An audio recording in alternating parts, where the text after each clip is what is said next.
And we are live, guys. Welcome to another live stream from the Women of High Value channel. My name is Joseph Darling. Today we are going to do a reaction to this article that I found online. It's a feminist article. I can see that immediately. Written in March this year. And let's get right into it. I'm excited about it. And I really hope that at one point in time we can manage to bring the patriarchy and the matriarchy together. Is that what we're going to call it? It's patriarchy and feminism. And I'm actually for both, believe it or not. And you won't understand what I'm trying to tell you before you've actually watched all of it. We're going to merge the patriarchy and feminism in a perfect manner eventually, once everyone comes to a knowledge of that which works and cease to be ignorant on the subject. Okay, let's get started. We're all victims of a patriarchal society. Some just suffer more than others. I'm not a gender expert, and what and how I learned about inequality emerged from pure existential needs. But what I clearly see is that both men and women are victims of the patriarchal society we live in. The sooner we see that, the better. Interesting. Let's keep going. This blog is written by Mahmouda Rahman. She's working as a communications officer. Great. Even enlightened people sometimes come with the most surprising answers if you ask them about gender equality. Like, men and women are not the same. Who says that? I say that. Men and women are completely and utterly different. It is crazy how different we are. We are like a different species because of our reproductive systems. Completely opposite to each other for a good reason, right? So that we're clear on that. From my personal perspective, it creates different types of hormones, which creates different types of philosophies. So the philosophies of life, we're going to discuss that more as we go through this. Or they can get equity, but they're not equal. Okay, that's another one that's very interesting. It's a tricky one because equality, they're equal in value, okay? We got to understand that. But the fact that there needs to be some form of inequality in order for there to be attraction is also a very important aspect of life. And you've got to understand this from the aspect of our biology, which kind of is the root of everything that we do. So, but let's keep going. Apart from being vague answers, they are also proof of ignorance and show exactly why we need to expose gender inequality and patriarchism. So what is patriarchism, first of all? Actually, let's look it up. Patriarchy, so that you guys can get a proper definition here. A system of society or government in which the father or eldest male is head of the family and descent is reckoned through the male line, meaning that descent is the name of the family, right? So who really cares about surnames? In my opinion, I don't care about surnames. My wife has kept her surname. Who cares? Like, what matters, though, is the head of the household. That one's interesting. And if you've seen my other video, women are always the head of the household. Okay, that one is an amazing thing because it discusses a lot of things that we're talking about right now. Okay, a system of society or government in which men hold the power and women are largely excluded from it. The dominant ideology of patriarchy. So, does it mean that women have to be excluded? Well, is it really patriarchy if we're living in a system where women are automatically the head of the household? Then I would call patriarchy matriarchy, unless men use brute force in order to keep women in check. Now then we can call it like bad patriarchy and something that doesn't belong anywhere, okay? Or, you know, so from that aspect, no, I don't really agree with this. If it's patriarchy, then men have no need for women and women are not even existing. No. In patriarchy, men have huge needs for women, but bad patriarchy is if men force their will upon women. That's bad, okay? We should never ever use force. No gender should ever use force on any of the other genders, okay? There are only two genders though. But in general, now you understand what we mean by patriarchy. We can go through matriarchy as well, but it's going to be the exact same thing, I presume. A system of society or government ruled by a woman or women, a form of social organization in which descent and leadership and relationship are reckoned through the female line. Okay? Where does it say about men being excluded there? Interesting, right? And feminism. We need to define that because that's really the opposite of patriarchy. The advocacy of women's rights on the ground of equality of the genders. Nothing wrong with it. I support it. Let's go. Men cannot cry. Women must look pretty. From our childhood, we're imposed with a lot of stereotyping like these. Boys don't cry. Girls have to look pretty. We're continuously exposed to uncountable numbers of normalized sexism, like girls run like a girl, meaning we cannot run. Okay, so let's tackle this one for a second. Boys don't cry.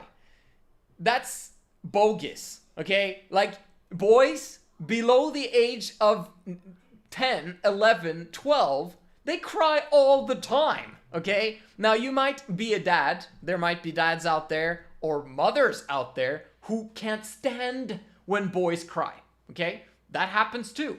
And men, fathers, don't want to see their 6-year-old, 7-year-old son cry, so he's like, hey, bro, you know, keep yourself together, bro, like, it's important, you know? And they say that to their sons, but they don't understand the kind of damage that it actually causes them. And it does. Because boys actually are feminine when they start out life, just as girls. They have the exact same amount of testosterone levels other than throughout the pregnancy, immediate at birth, and then they get small spurts of testosterone throughout their childhood. But the vast majority of the time, they have the exact same amount of testosterone levels as girls, okay? So we're pretty much all girls between the age of 0 to 9, 10, 11 years old. Boys begin the ascent towards testosterone-filled adolescence, being, and becoming men, right? And that starts at as early as 9, 10, 11, when boys are beginning to develop down there. Okay? That's what happens. This is the process of life, of all of us moving towards adulthood. Differently, I might add. Girls grow up to become women. Strange. Not really, but that's what they do. And then boys grow up to become men. Now, things are becoming a bit twisted these days, which is a problem, by the way. But in general, boys cry all the time. So, does that mean that they should keep crying, though, once they get 12, 13, 14, 15? In my opinion, that's when it needs to stop, okay? Boys need to become strong. It is crucial that they do because their lineage is in desperate need of it, okay? And what do I mean by lineage? I mean their evolution as a species from that young man, okay? If he does not learn to become strong and become a testosterone-filled, proper, amazing male, he will have only the ability to mate with lower value women. Now, are there lower value women? In terms of evolution, yes. Okay? Like, you want the top shelf women in order for evolution to do its proper course. Right? Like, do you want, as a man, for example, do we want I can talk to you as women, like, women, you'll see this from your perspective too. Do you want a low value man or a high value man? What do you think is going to be best for your evolutionary purpose? Okay, you want a high value man because that's going to give you better progeny, better kids as a result. Naturally, guess what? It's all about nature. So if we understand how that works, okay, we want boys to be strong and tough once they enter into adolescence or teenage years. It's crucial that they do because they're going to be able to get better women as a result. And if that creates, if they do, then they get better kids. And as a result, evolution moves in the right direction. Okay? Good thing, not a bad thing. Girls have to look pretty. Well, don't they? Okay, like if you want to be, it's the same thing, right? As I've just explained, and you guys understand that. So let's keep going. From childhood onwards, we're all given certain burdens to carry.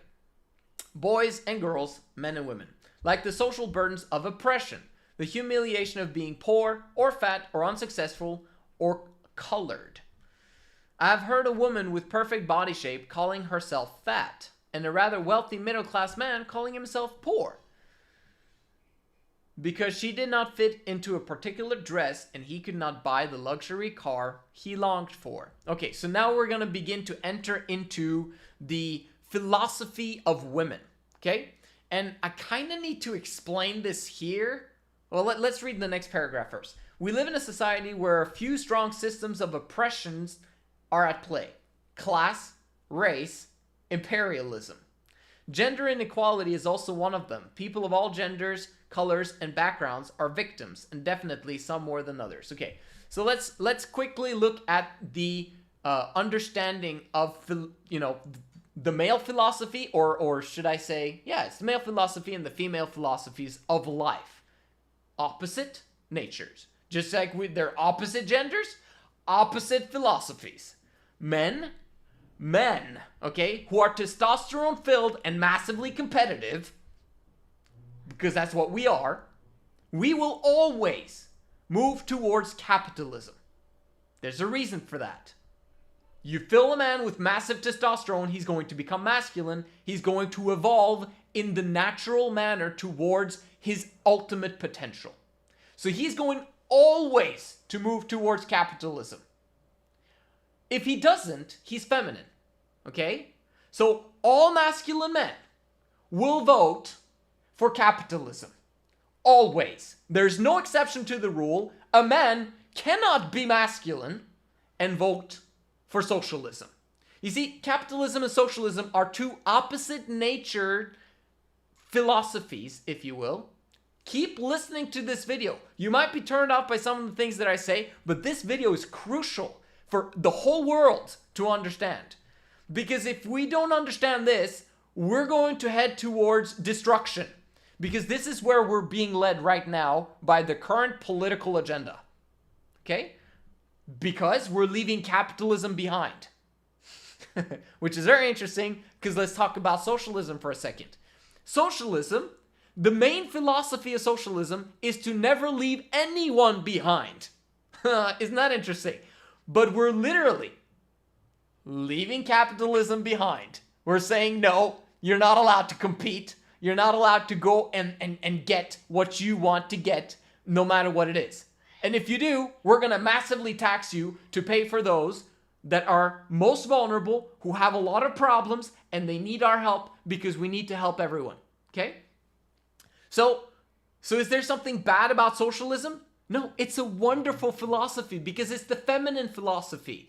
We love femininity. We love socialism. However, it needs to be in the home. What do I mean by that? You need socialism in the home so that no child is ever left behind.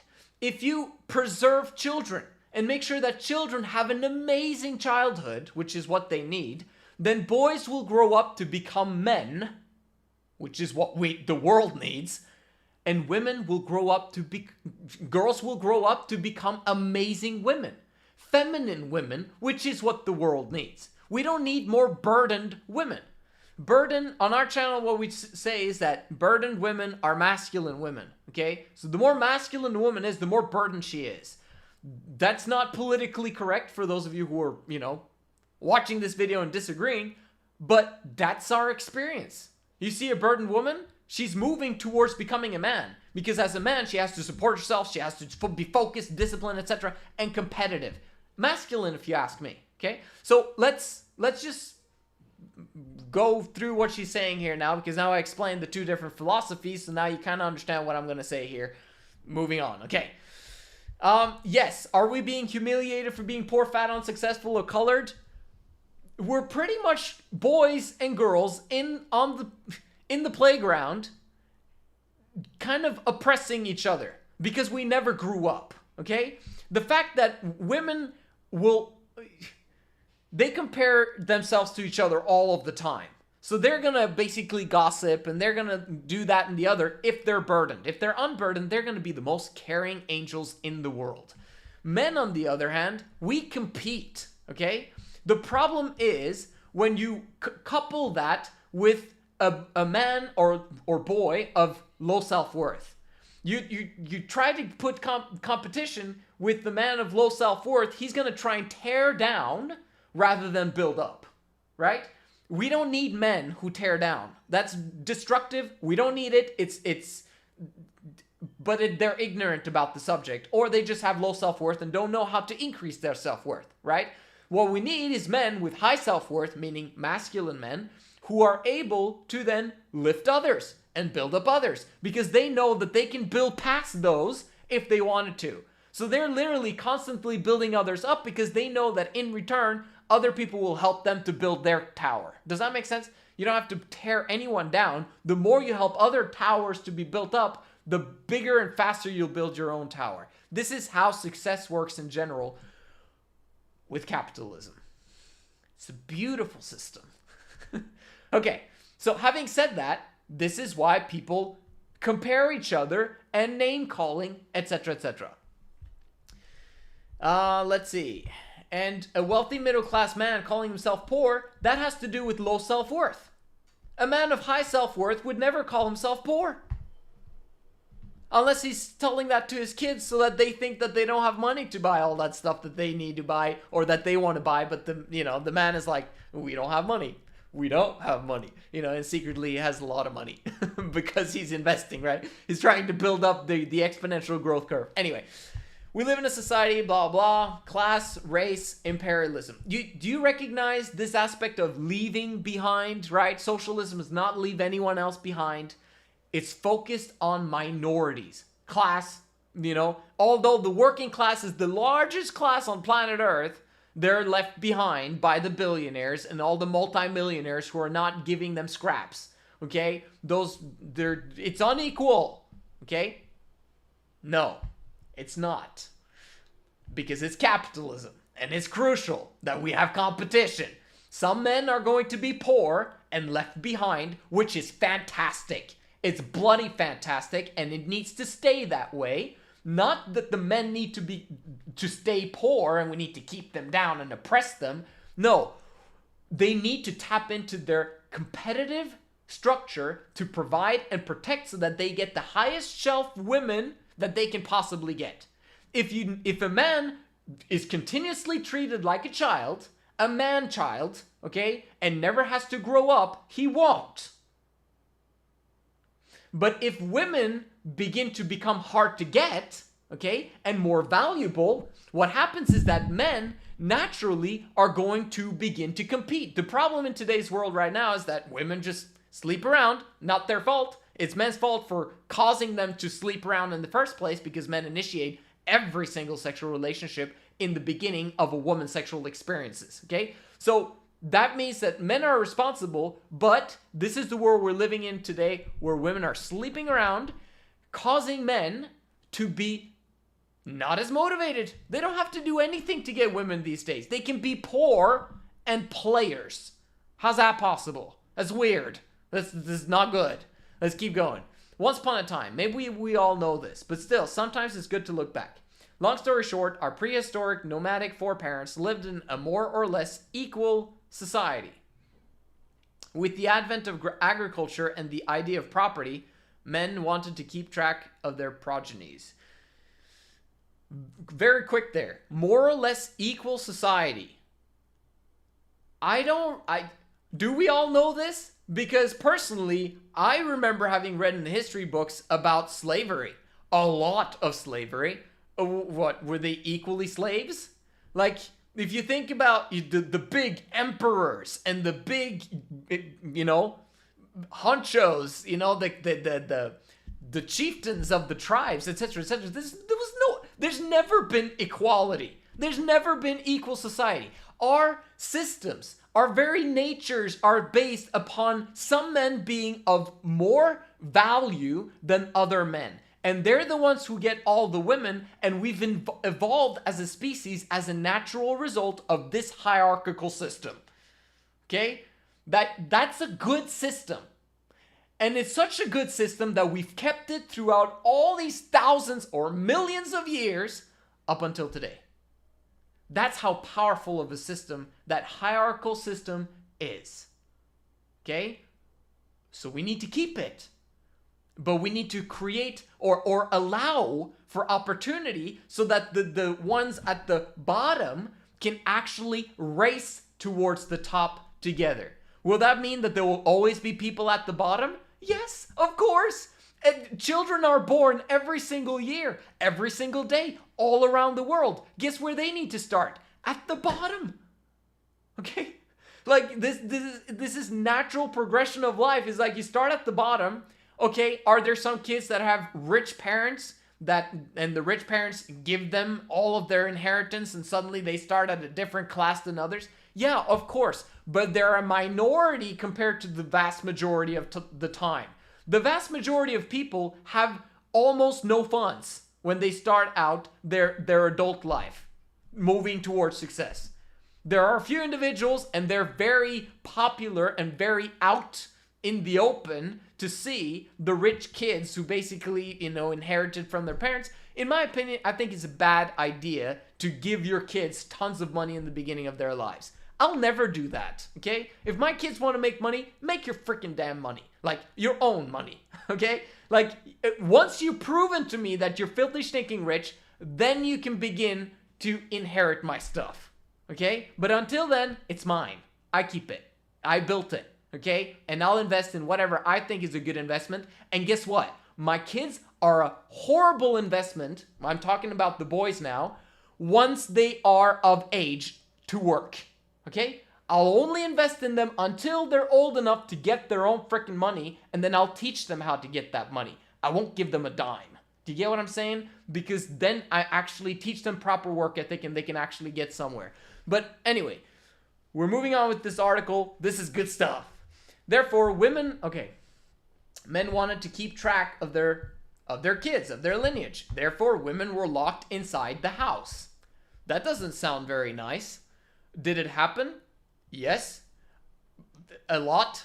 Okay. Why did it happen? Well, I'd say a lot of it was because the problem was that there was no sexual prevention.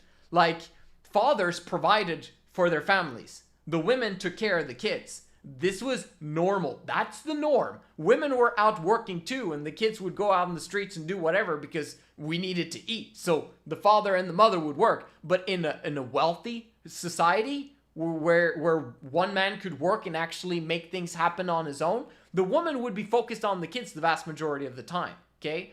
And if she didn't have capacity to if they needed both incomes, so to speak, okay, it's kind of always been like that because everyone's been poor for the vast majority of history, literally, okay? So what happened is, at least this is my understanding of history, is that we've both been working, kids were completely neglected, and the women did their best to do both works. And then the men would be out 12-hour days every single day, and they've done that for ages. 12-hour days was the norm. If you didn't work, you didn't eat. We live in completely different times today, and that's important to understand as we go through this article. Let's see. Also, having more hands to work in the field was very helpful. So women were forced to keep childbearing. Okay, that's true. You're using the word force. You're using the word locked inside. There was a lot of women that actually were okay with that. Like, okay. What else were they going to do? They needed protection from a man of some sort because there were wild times, okay? Like, there was war a lot of the time. And if you had the luxury of living far away from war, fantastic, great. But then you still needed protection because there could come any day, any time, animals, okay? Like wild animals, they could come, people from the other village come and attack, etc., etc. Women needed protection during that time. And in many ways, that was also part of the reason why they were locked inside. Men were protecting their women and their children, making sure that everyone's safe at all times.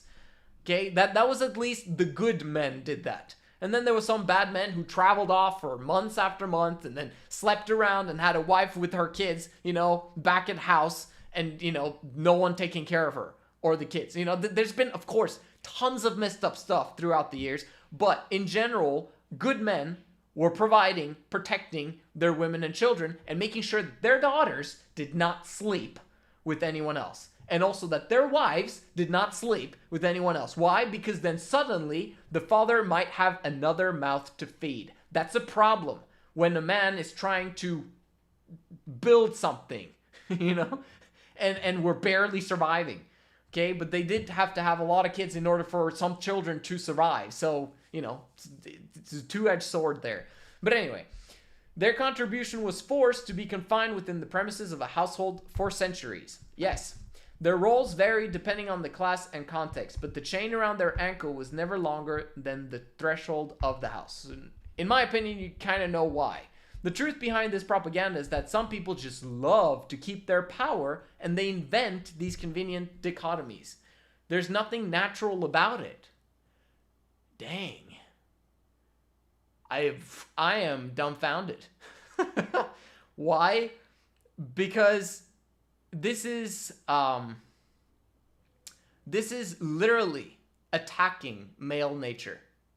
Like, power is literally the one thing that men seek. The one thing that we're designed to seek. It's not that we love to keep our power, we're designed to seek it. Now, we should never ever tear other people down or keep them oppressed in order to have power. We need to do it naturally in order for us to become leaders of our own nature so that we can lead people properly, right? But what is power? Let's just quickly define it. I talk about power all the time on the Men of High Value channel and also on this channel. Power is the ability to do. That's it. Nothing else. So if we keep that simple, literally, let's look it up. I'll show you. Power defined, okay? The ability or capacity to do something or act in a particular way, okay? The capacity or ability to direct or influence the behavior of others or the course of events. So if we understand power, that is the ability to do, is that a bad thing or a good thing? The ability to do is fantastic. Now, is it possible to do evil? Yes, of course, but you don't want to take away everyone's ability to do good just by basically saying that all power is horrible. No. Power is good, okay? Or in many ways, power is neutral, just like money, okay? It's neutral. It can be used for good, it can be used for bad, okay? So, but in general, I don't think there's any propaganda through the patriarchy. I just think that in general, that's nature. Yeah. Yeah, I said it. Men are naturally wired to be head of the household. They're naturally wired for it. However, women are always the head of the household. So we've got a power struggle. And yeah, let's keep going. If you do not use a machine for a very long time, it becomes rusty. The body and brain of women went through centuries of deprivation, repression, malnutrition. Okay? Did they? Were they protected? Are there times when men were beating their women? Absolutely. This happened a lot, okay? So I'm not basically I'm not saying that this is completely wrong information. I'm just saying am I just protecting the men here? Am I just defending the men? Let's just bring this together again, shall we? Because that's what we're actually supposed to do.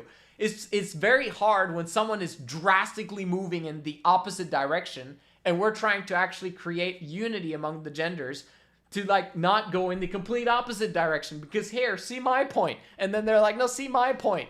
Okay, let's bring this together. She has some really good points. Yes, women have had a horrible time throughout history. And I've said that again and again on my videos. This is why the Women of High Value channel and the Men of High Value movement, okay, it's a movement. The entire space, the entire movement is built in order for us to unburden women and children, okay, to create harmony among the genders and to create joy, bliss, and happiness for everyone, everywhere. Okay, so if that's the main purpose of this channel, we need to bring the genders together and create harmony. Unburdening women and children sound kind of feminist to me. Okay, but it's not feminism. It's patriarchy and feminism combined. Okay, so having said that, let's go. The heavy toll of childbearing every year took on their bodies, just like the cruel dictatorship of beauty, or the trinity of being soft, pale, and frail. Wow. Okay. Did men really, really try hard for their women to bear children?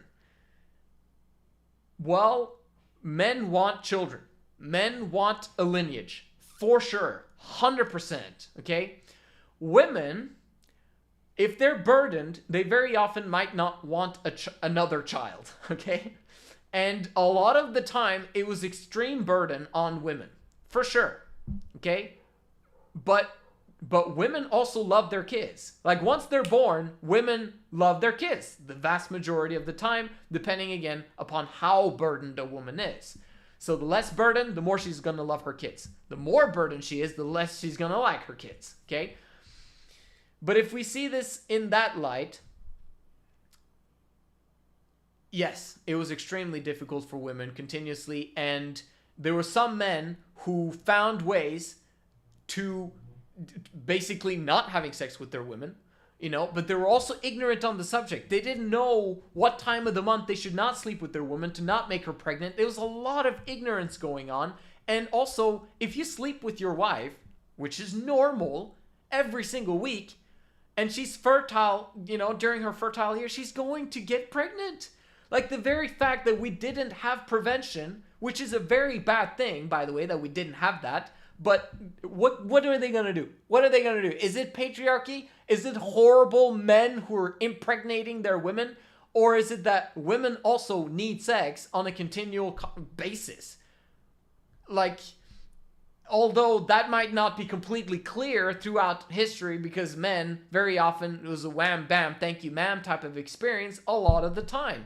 At least that's what we believe to have been the case. But then again, men didn't understand women's sexual nature. They hadn't experienced feminism, and women very often kept that to themselves because they would be beaten, or they would be, told to not talk about that stuff, or to not be loose, or to not be like that. So yes, there are some aspects of men telling women to not be sexual, and that was very dangerous and very dark, and how could you?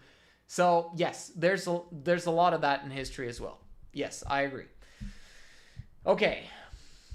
But being soft, pale, and frail, soft is a good thing.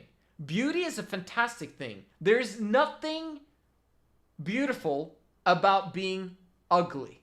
No offense. But that's an evolutionary problem that happened to whoever has that problem. Okay? We all inherit... That's, what is it called? The genetic lottery? Yeah, in many ways, it is a lottery, because you don't choose your parents and you don't choose what happened. But women can somewhat, use their masculinity to move towards femininity. Yes, I said that. It sounds wrong. It sounds weird, but that's what needs to happen. If a woman is masculine, she has to find ways to move towards femininity somehow, because that's going to increase the genetic lottery for her kids. Okay, so that's a good thing. But she might be given a very difficult circumstance. Well, let's not pass that on by remaining in your masculinity, right? You remain in your masculinity as a woman, you're going to get inferior genes. You're going to get inferior posterity. That's not good, because masculine men are not attracted to masculine women. And if they are, it's because they're partly masculine and partly feminine, just want to sleep with you and then move on. That's feminine. A masculine man is there for the long run. He's going to stick with a woman, and he's going to make sure that she's unburdened for the rest of her life. That's his goal as a masculine man. Okay? So, in general, that's kind of my thought on that. There's physical, but also intellectual deprivation. Just remember when women weren't even allowed to learn how to write and read. Was it so much so that they weren't allowed to, or was it more that they were just not prioritized? Okay, I see both aspects. I think it's very crucial for women to know how to read and write. I do not want us to ever go back to that space where women don't know how to read and write. Not okay. However, having said that, during history, who was the most important kid to prioritize to go to school or to learn certain things? The men. Why? Because they have the responsibility to protect and provide for their women.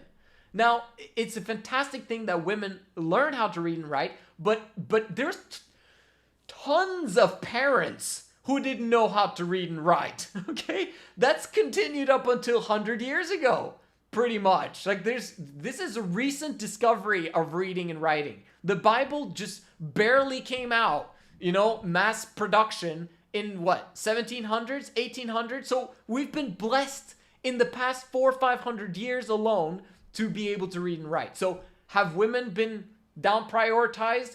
Probably, because it costs a lot to educate the boys, but also it needed a lot of focus, which the man didn't have a lot of, because he needed to go out there and provide. How is he going to teach the sons and the daughters and his wife how to read and write? And if they're going to learn how to read and write, then they need to go somewhere and learn it, because they're not going to learn it at home inside the cottage in the woods. Do you get what I'm saying? It's not that it's not that the patriarchy has basically said, you're not allowed to read and write. What are you doing? Why are you reading? Although that might have happened a few select times, but that's not, in my opinion, the vast majority of the time. I don't think that's the rule. Millions of girls are still kept away from schools. Okay, does it happen still today? Okay, I guess it still does, but why are they keeping away from school? Is it so that they don't read and write? Okay, is it so I don't get a job? Oh no, well, how could you? Okay, that's horrible. You should never force women to not do or to do something that they don't or they want to do. Okay? However, why are we allowing boys and girls to mix? That's such a horrible recipe for disaster. Why do you think girls sleep around with boys in the first place? Because boys see them being really nice and hot and fertile in their late teenage years, and boys are like, dang, I want to tap that. That's horrible. And then they do, because women can't control it when they're attracted to a guy. So this is why a lot of men fathers keep girls from school. That's the only reason. They want to keep the girls' femininity and purity, okay? The virginity or whatever. There's a reason why everything happens. And it's not just because, oh no, women are going to have the power. Like, that's not how it works. At least from my experience. Okay. Or from pursuing their dreams and exploring their talents, which is also social deprivation. Women were and are continuously reminded of their inferiority simply by nature, by being a woman. What kind of father wants to limit his daughter's talents and skills? Like, that doesn't make any sense. I want my daughter to learn how to shoot guns. I kind of want my daughter to learn self-defense. I prefer it if she has someone to protect her, but still, she should probably know how to do it. Although, I don't think it's a very feminine activity. I prefer if women are naturally soft. I don't want to toughen them up, okay?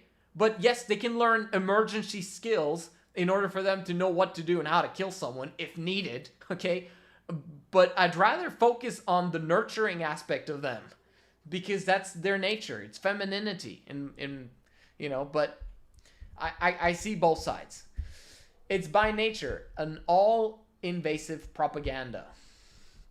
Throughout history, when some people wanted others to be submissive, they played the nature card. For poor people, oh my gosh, this is really attacking all of our philosophy. It's okay. It's all right. It's okay. All right. We're excited. For poor people, life is hard, and that is natural. They need to accept it the way it is. For the people lowest in the caste system, this categorization and privilege enjoyed by the upper caste were also presented as something God-given and natural. Okay, God-given, probably throughout the history, there was upper class people that did not deserve to be there. Also, politicians have been politicians for thousands of years, and they are not supposed to be there to receive all of the money from the general public, the slaves, to be there where they are. Oh, maybe they were good leaders and they managed to win over the other people over there. How did they win?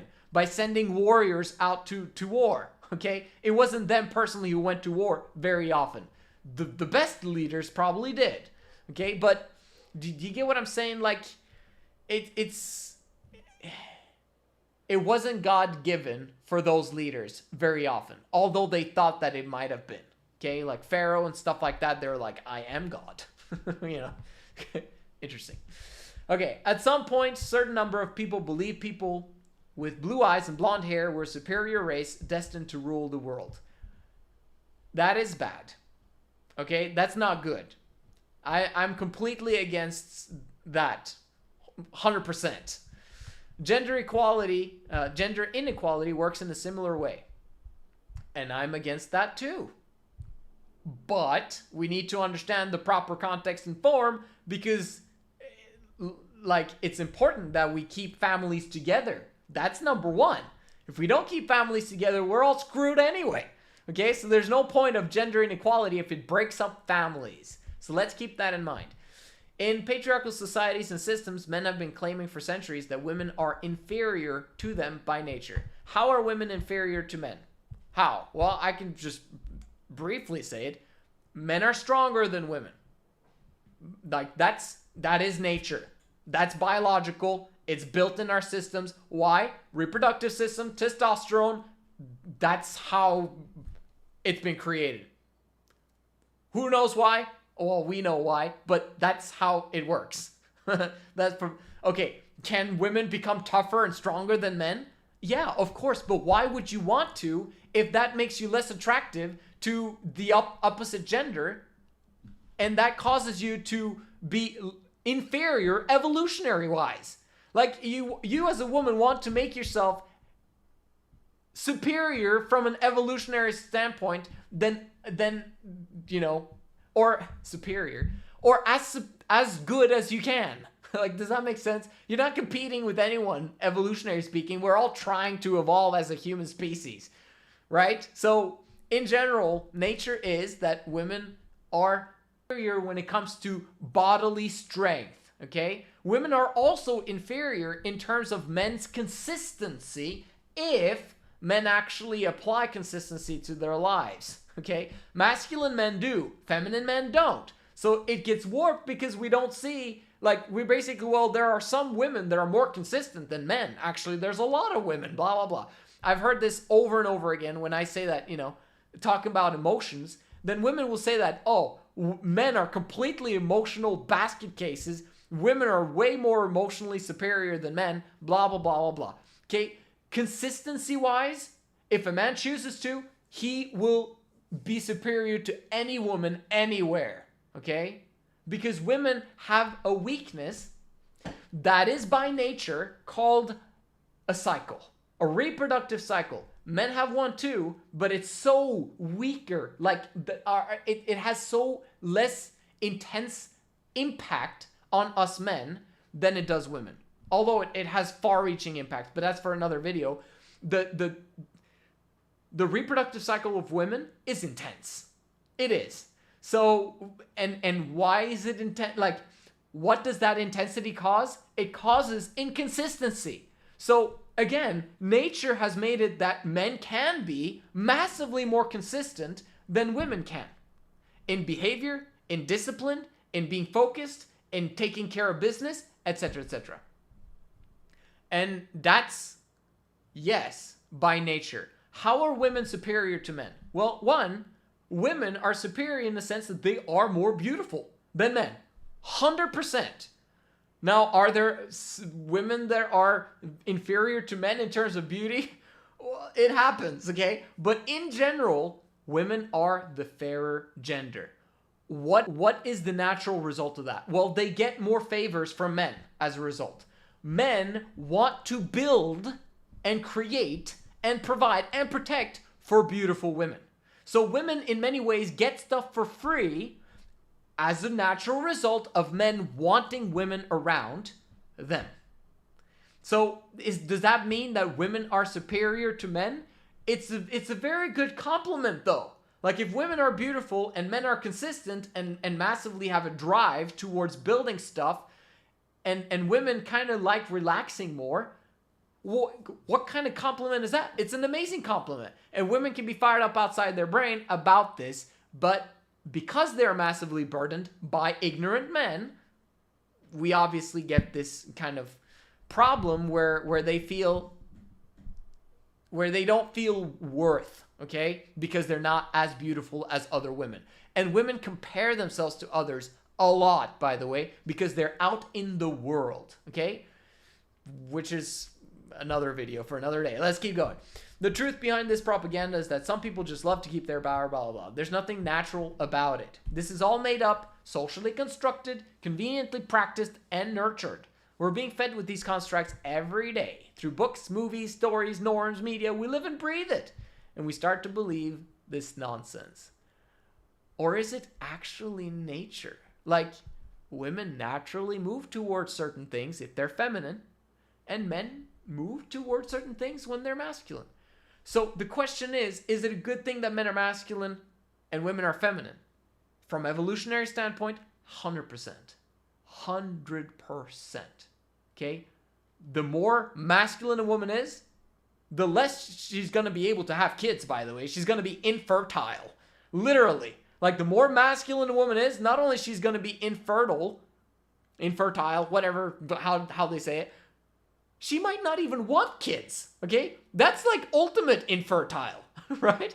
So you see how, like, that's masculinity in a nutshell for women. And men, when they become feminine, guess what?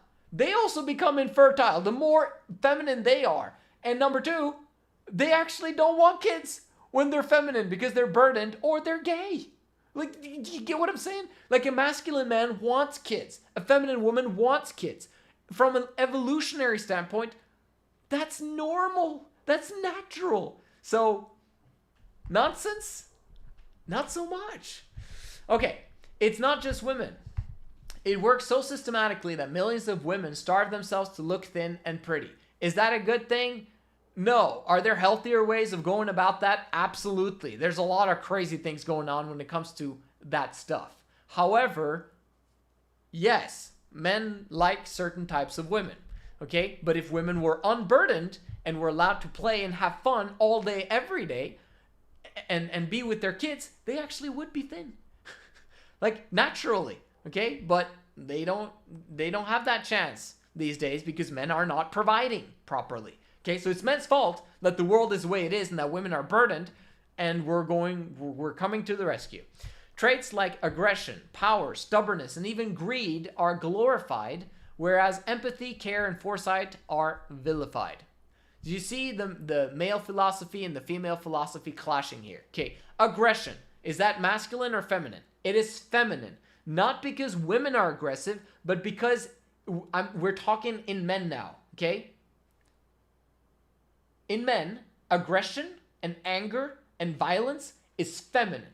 It is based upon emotions, which is not masculine, okay? Emotions, intense emotions is a feminine trait. Second of all, it is based on what you feel in the now, okay? So you forget about the past, okay? You've been angry or upset in the past and consequences happened. You're not thinking about that. You're just in the now, angry, okay? Now, okay? Feminine. And then you don't think about the future consequences of your actions because you don't care about that. So a man who is feminine, he's going to be violent and he's going to be aggressive and he's going to be angry, okay? Am I talking?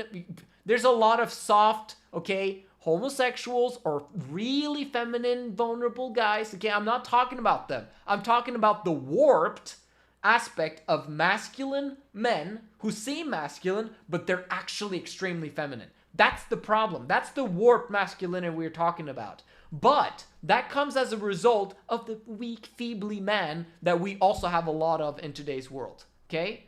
So we end up having these two polar opposites in men that are horrible. Both of them are horrible. We don't want any of these.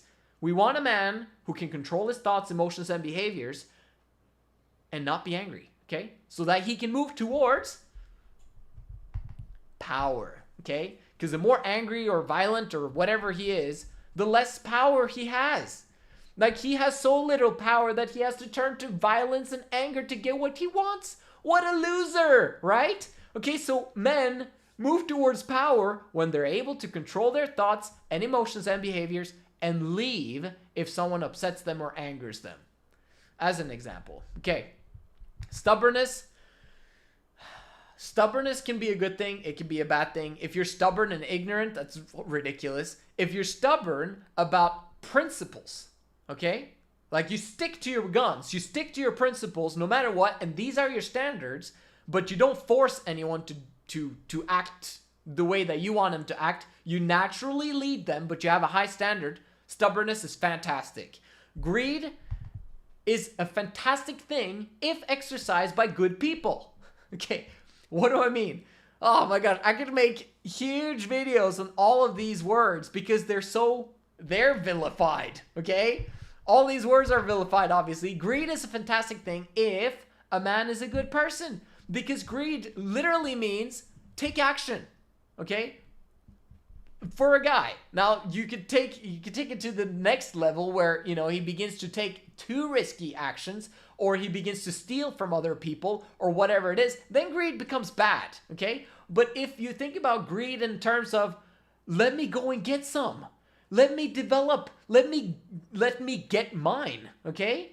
That's a good thing if he serves other people. And that's how capitalism works. It's like you serve a bunch of people, and then that value is brought back to you, and then you grow from it, okay? So that greed, which produces motivation and desire to help other people, is fantastic greed.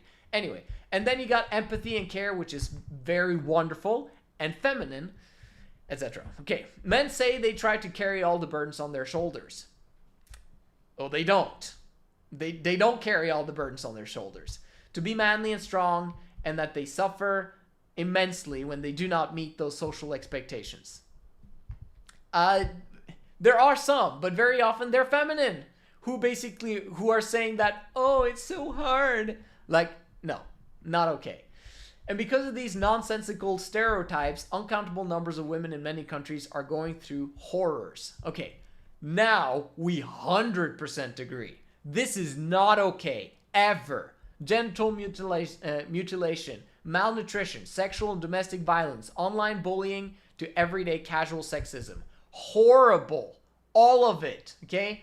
I sound sexist sometimes. I sound misogynistic sometimes. People will call me names forever and ever, I'm sure. Okay? But I'm not. Trust me. I want to unburden women and children more than anything else in my life. It is my life purpose. Okay? And this is why we've researched everything that we've researched, to come to that conclusion and point where we can help everyone, okay? All women and children to be unburdened and happy, okay? So, but in general, all of that stuff that she just wrote there, completely agree. Okay, systems of oppression are hierarchical, and the higher up you are on the ladder, the more privilege you enjoy. A white, rich European male is highest on the ladder. A colored, poor woman from a low-income country can only look at the ladder and stands on the ground. What did I say? I'm a white, rich, European male. So I'm highest on the ladder. Dang. What do I say? Well, hierarchies, fantastic. Being high up on the hierarchy when you haven't deserved it, horrible. Absolutely horrible. How do you deserve it? Serving other people. If you've gotten to the top without serving other people, huge problem, okay? And when I say serving other people where people are willing to pay you voluntarily for your service. That's serving other people. And then you deserve to get rich. Then you deserve to get every single accolade that you ever want as a man. Fantastic. Motivation. Go get it, right? Politicians, on the other hand, ooh, I got a huge problem with paid politicians. Politicians should never, ever, ever be paid. Ever. Okay? And in many ways, they shouldn't be able to allow to be given donations, like for their own personal lifestyle, in my opinion. How would that look in the world? I don't know. I don't care. Personally, I want limited government, as few people as possible, so we can keep it as transparent as possible. A video for another day again. But that's a problem. That's a huge problem that the feminine philosophy obviously wants more of. Socialism equals big government. Oh, big government? Let's create more politicians that get paid. Bad idea. Because they get paid and climb on the hierarchy of the political structure, and they destroy our world. Literally. That is evidence over the past 2 years and what's happened. But let's keep going. A colored poor woman from a low-income country? Well, I guess that's who she is. So we come from two different philosophies. Of course. Does she belong? Does she deserve to be poor? No. Does she deserve to be in a low-income country? Absolutely not. Okay? Is it her fault? Of course not. It's a horrible situation that she's in, and she wants to climb the ladder. I think that that's a better option would be for men to pick up their bootstraps and begin to provide for women and children, and to protect them being unburdened. Because if all men, how are you going to get that? Well, let's get a big chunk of men to do that, okay? And begin to apply stuff that we teach on our channel. All women will become unburdened, and they'll be able to have a wonderful lifestyle. No one is going to be poor. I've even made a video called that, how to get rid of poverty, or something like that. I think it's an hour, that one as well. But anyway, we all suffer from these oppressive systems of injustice in our own ways. I'm sorry, guys, this is long, but okay, it's only a few paragraphs left. Because they feed on differences and vulnerabilities, not all humans suffer equally. Okay? These systems thrive on inequality. And in the end, sexism, racism, structural poverty has the same root cause: organized inequality.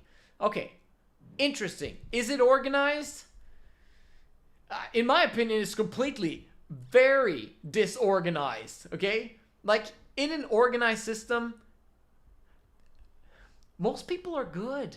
They really are. Both men and women. But they're very often just focused on their own survival. At least that has been the case for millions of years, up until today, when, things are so warped these days that they only think about me, right? So we've gone to the completely opposite extreme, which is a problem. But there's a lot of good people who don't believe in let's oppress these people. No, most people are actually trying to help, but they don't know how to help. Okay? Masculine men, the way that they're helping is by building massive, gigantic businesses that produce tons of jobs and tons of different products that tons of people can buy, or tons of people can work for their organizations, which creates wealth for everyone. Okay? What we need is men to be focused on building conglomerates. That is going to help everyone. So we need men to do that. Okay? If everyone sits at home and basically does a little bit and helps the neighbor, and then goes over and pulls some water out of the ground and does like all of the old traditional stuff, we would not have the wealth and so little poverty today compared to the millions of years in the past. Okay? We're the least poor we've ever been. And we can only blame capitalism for that. So destroying capitalism will bring us back to the feudal era, to tribes, okay? There's not going to be any countries anymore because we've destroyed it all. And now we've returned back to tribes where we're trying to protect our own and protect our people. Very bad idea, right? But that's what we're going towards when we're moving towards socialism, because eventually you run out of other people's money because there's no more people producing. And eventually everything gets crushed. And who suffers the most as a result? Women and children. Okay? So what we need is men moving towards capitalism and then socialism being practiced in the home where no child is left behind because women enjoy being at home. How does that happen? Men need to unburden women so much that they are not fearful of their security whatsoever. Equality is an attitude. Equality will never happen unless we all believe that we are equal. We are equal, of course, but we have different roles. Everyone can be equal despite their differences. Race, gender, sexuality, background, mental and physical abilities. Okay. Race, 100%. There should be no segregation, no discrimination, none of that crap. Men, okay, white, black, Asian, whatever it is, we're all equal and all have the exact same capacity or exact same, should have this exact same opportunity for excellence and to reach our full potential. 100%. Gender, absolutely. Women can do whatever they want, whenever they want to, as long, as it doesn't hurt other people, right? And it's the same thing for men. They can do whatever they want as long as they don't hurt other people. And wonderful. Okay? So there's no separation there other than roles, right? And why the roles? Because it fits according to what we're attracted to and our evolutionary purpose. Okay? Sexuality, okay. From evolutionary standpoint, sexuality is kind of important. Okay? For a man to be homosexual is bad for society long term. Okay? It might be good for him and we shouldn't discriminate him. And I completely agree. I think they're wonderful. I love everyone. Okay? So in the same way, like they're allowed to do whatever they want. But my personal view is that in the long term, it don't work. Okay? So, and it also takes away protection and provision from tons of women. I mean, 5% of the male population is freaking homosexual. And then you've got another 5% or 10% of men who are homosexual but won't tell anyone. So they just remain, incels for a very, very long period of time. What ends up happening? Well, 20% of the female population don't get hitched and don't get provided for and don't get protected. That's homosexuals' fault. So that they're actively participating in destroying women and children as a result. Okay? So just simply put there, my opinion on it, but they're wonderful people and they're allowed to do whatever they want. Background, okay? Your background, how are you going to change that? How are you going to fix people's background? Okay? Are you going to ask for reparations just because of your background? Oh, you're white, European, rich male. Just because of that, we have to take your money. We have to tax you a little bit extra to give to the poor. That's discrimination. That's literally like, it's not hypocrisy because as women, you can't control that aspect of you. Like you have a feminine mindset. You don't want minorities to be left behind. But the thing is that you're naturally leaving behind minorities eventually by trying to support the minorities today. Like you're making them bigger. Just as like you can take the immigration crisis in Europe as an example. No offense to whoever or whatever's going on there, but Muslims and Africans en masse are moving into Europe. Okay? That can be good, that can be bad. But for a lot of Europeans, they look at it as a bad thing. I don't look at it as a bad thing. But if you look at them, they'll be like, we're becoming the minority. So I'm just using it as an example, but the white European male is becoming a minority because of immigration policies that countries have. So in general, okay, as a principle, the more you focus on making the minority powerful, lift them up, the more you're also leaving the ones that were the majority in the past behind, if that makes sense. Anyway, differences do not mean someone is better than someone else. I agree. Especially when criteria for comparisons are themselves highly biased, subjective, flawed, and purposefully manufactured, according to her opinion. At the same time, I have to say though, someone is better than someone else. Is that a bad thing? I don't think that's a bad thing. I think it's wonderful that some people are better than others.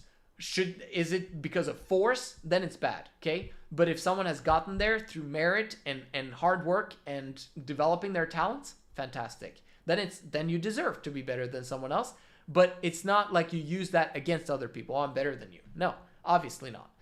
Okay, there's still reasons for celebrations.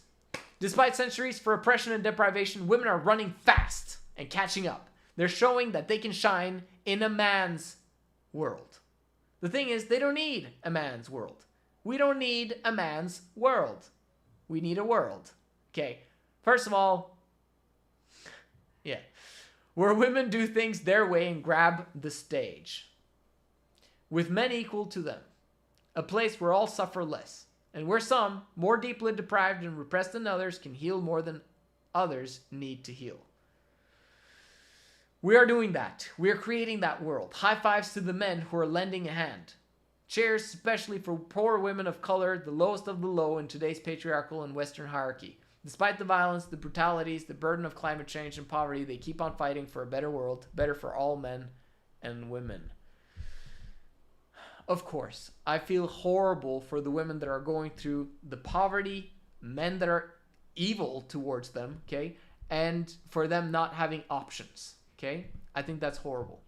And we should all do more to alleviate their issues, of course. But where you need to start, charity starts at home. It really does. What's the most important thing you can do as a man or as a woman is to make sure that your selection of a mate, okay, is a top priority. Because that's the most important decision you will make in your entire lifetime. Guess what? Depends. Like, what is it that will make sure that that decision is a good one? If you are amazing, right? If you are absolutely, from an evolutionary standpoint, amazing, you're increasing the probabilities that you will have an amazing mate. If you have a horrible situation, and you yourself are, as a woman, for example, you're extremely burdened, it's going to be extremely difficult for you to find a high value man. Make sense? Same for a man. If he's low value, he doesn't deserve a high value woman. So if we understand this, that's number one. That's what we need to focus on. Making sure that we become the best so that we can have the best in terms of mates and partners. So that we can create a better world through the kids that we end up having. And then we teach them properly so that they can create a better world everywhere that they go. Does that make sense? That's the priority. This is how we fix society, by starting at home with your own family, making sure that that one works. Thank you so much for watching. You guys are absolutely amazing. I love doing these videos, and I hope you subscribe and like. I'll see you in the next one.